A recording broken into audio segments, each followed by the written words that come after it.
thiệp ạ. Thế này nào. Thế này đọc.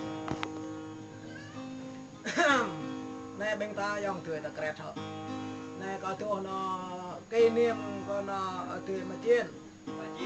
chiên Này giờ thì họ có nó trong vô bỏ thà này. Đọc bờ rùa bỏ bên néo bên ta.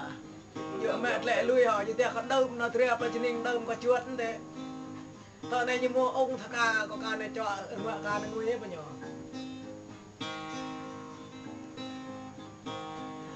Ngọt đai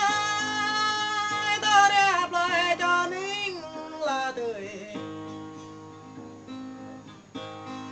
nành đai ta đẹp lại kể hiện tỏ nhai lê vô dêm là tươi tỏ nhá nan lê là mình qua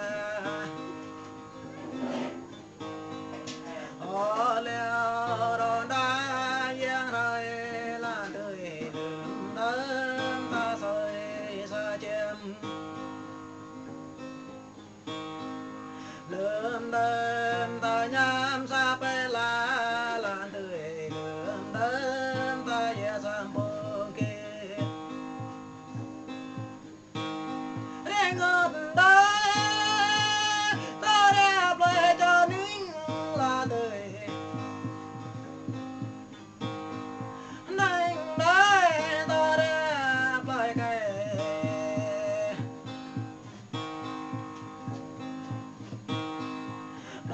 đây kênh chưa nghe là nói non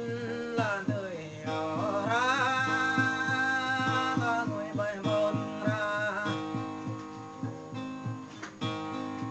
đó đây kênh chưa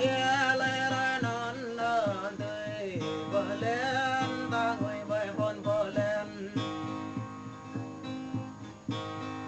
đó đây kênh chưa trên là nói non là cái dược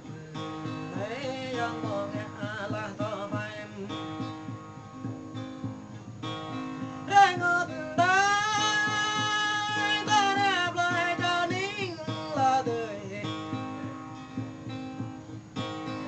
nành đai ta đẹp lại kể lượm đơm đường tăng ca đó ni lần đời đời nhiên đẹp lịch trong con đang lượm đơm ca đó ni là bè mơn lần đời bè mang ca được yang tới pháp họ đem bơ cái lối tay bơ xem lần đời đời yang cứ đưa mẹ cho na họ đây yang sắc ba tay đôi non tươi bờ tay lối ta yang lời này rê ngọt đai ta đẹp lời cho nính là tươi nành đai ta đẹp lời kể dòng bệt lưới mất cho đẹp phải là nạn đây dòng bệt tiếng rơi cho nên sing bring cho hết đợt con nạn đây là đời bờ hát to nghe to lâu tưởng phải mơ nạn đây cái vô dám là đời phải mơ nạn đây còn là mê qua họ leo đón đá giang rơi non tươi bờ tay lối ta dòng rồi này rê ngọt đai ta đẹp lời cho nính là tươi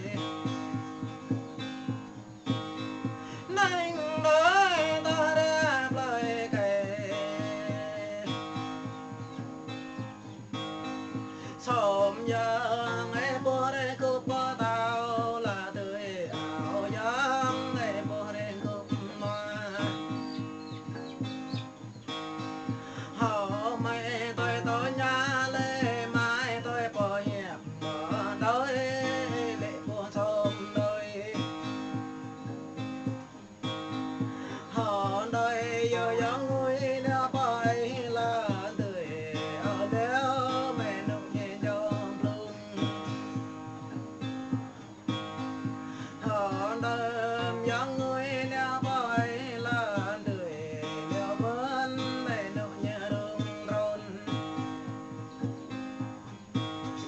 liệu man liệu nhà ta về ra là cái giật nở mấy đứa tỏ nhà vừa cái dòng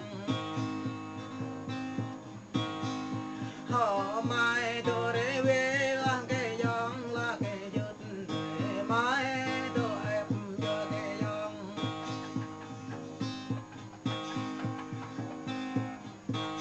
ra ngất đá tao đẹp lại cho nín là đời nín đời tao đẹp lại kể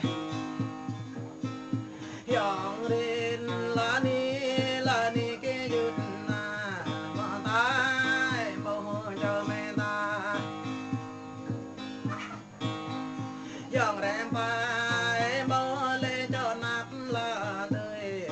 kén có phật nhờ phải đi quen hay kén có sang bay to đè là đời kén có mà bay ra họ này giống mẹ mừng máu là đời họ này giống để cao cái mừng tông họ này giống thương cái mừng tê đâu nôm đời tụ về bầu neo còn anh ấy vô em tụ về bầu neo còn anh ấy là mẹ quê là đời lẽ đó bà có em rồi rèn ngọt đó tao đẹp lại cho nín là đời nếu tao nó nín đấy tao đẹp lại ngày dòng để ngọt bon thảo lén tha ni là đời ai dòng kén dòng lệ bon thảo ra dòng có hiệp dòng lên bờ tao vì là kẻ dư để ngớt cơn tay vô coi ta để ngọt đấy ta đẹp lại cho nín là đời nín đấy ta đẹp lại ngày dòng yêu